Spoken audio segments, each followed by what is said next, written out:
Chennai super Kings women's cricket లో అడుగు పెట్టబోతున్నారా? So ఇప్పుడైతే సోషల్ మీడియాలో ఇదే హాట్ న్యూస్ గా చెప్పుకోవచ్చు. సో చాలా వైరల్ అయితే అవుతుంది.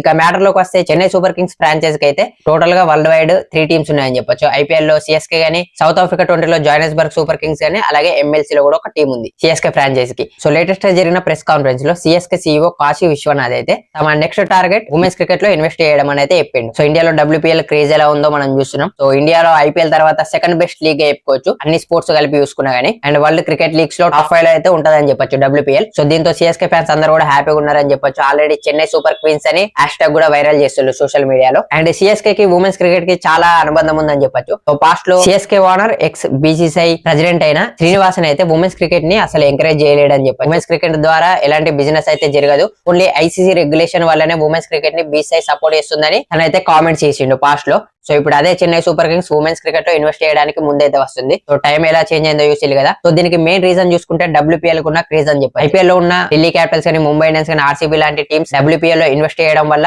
చాలా క్రేజ్ వచ్చిందని చెప్పొచ్చు. ఆ ఫ్యాన్ బేస్ కూడా యాడ్ అయ్యి, అలాగే world cup 2025 India women's team గెలిచింది కాబట్టి ఉమెన్స్ క్రికెట్ క్రేజ్ అయితే ఇంకా అమాంతంగా పెరిగిపోయిందని చెప్పొచ్చు. సో దాని ద్వారా సిఎస్కే కూడా ఇన్వెస్ట్ చేయడానికి క్రేజ్ అయితే చూపిస్తున్నారు. 2025 సీజన్ కు ముందే సిఎస్కే అయితే డబ్ల్యూపీఎల్ లోకి ఎంటర్ అవుతుందని రూమర్స్ అయితే వచ్చినాయి, కానీ ఆ రూమర్స్ అక్కడితో ఆగిపోయినాయని చెప్పొచ్చు. కానీ ఇప్పుడు సిఎస్కే సీఈఓనే చెప్పింది కాబట్టి డబ్ల్యూపీఎల్ అయితే కొత్త సిఎస్కే టీం అయితే చూడడానికి మనకు అవకాశం ఉంది. కానీ ఇప్పుడే రాదనుకున్నా, ఎందుకంటే ఈ సీజన్ కు ముందే మెగా ఆక్షన్ అయితే జరిగింది కాబట్టి అట్లీస్ట్ 2 years అయినా ఈ టీమ్స్ కంటిన్యూ అవుతాయి. 2027 డబ్ల్యూపీఎల్ సీజన్ ముగిసిన తర్వాత 2028 డబ్ల్యూపీఎల్ సీజన్ అప్పుడు మనం కొత్త టీమ్స్ చూసే అవకాశం ఉంటది. సిఎస్కే తో పాటు ఎస్ఆర్హెచ్, కేకేఆర్ లాంటి టీమ్స్ కూడా వస్తే చాలా బాగుంటదని నా ఒపీనియన్. అప్పుడు టోటల్ గా 8 టీమ్స్ అయితే డబ్ల్యూపీఎల్ అయితే ఇంకా ఇంట్రెస్టింగ్ ఉంటదని నా ఒపీనియన్. సో దీని గురించి మీరేమనుకున్నారు కింద కామెంట్ చేయండి. అలాగే నెక్స్ట్ వచ్చే క్రికెట్ అండ్ ఐపీఎల్ వీడియోస్ కోసం మన పేజ్ అయితే తప్పకుండా ఫాలో అయిపోండి.